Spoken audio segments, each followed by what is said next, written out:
Βγήκαν απ' τη χώρα της δουλείας, ψάχνοντας τη γη της λευτεριάς. Διψάσαν στην έρημο του πόνου, λύγησαν στη θλίψη της σκλαβιάς. Πέρασαν ερήμους και ποτάμια, νίκησαν λαούς πολεμικούς. Έφαγαν ορτίκια, χόρτασαν με μάνα, λάτρεψαν και άλλους ψευτικούς θεούς.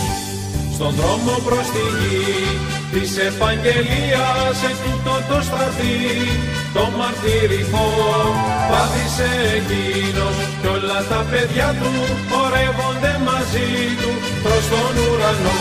Στον δρόμο προς τη γη της επαγγελίας, ετούτο το στρατή, το μαρτυρικό πάτησε εκείνος κι όλα τα παιδιά του χορεύονται μαζί του προς τον ουρανό.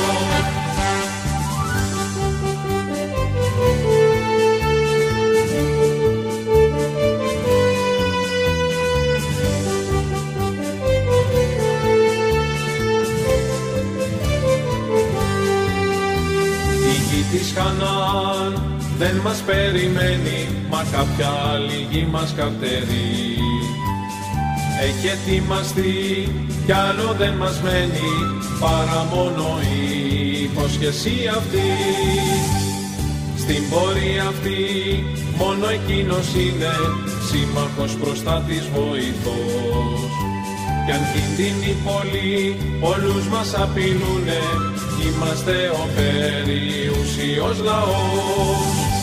Στον δρόμο προς τη γη της επαγγελίας, ετούτο το στρατή, το μαρτυρικό πάτησε εκείνος κι όλα τα παιδιά του χορεύονται μαζί του προς τον ουρανό.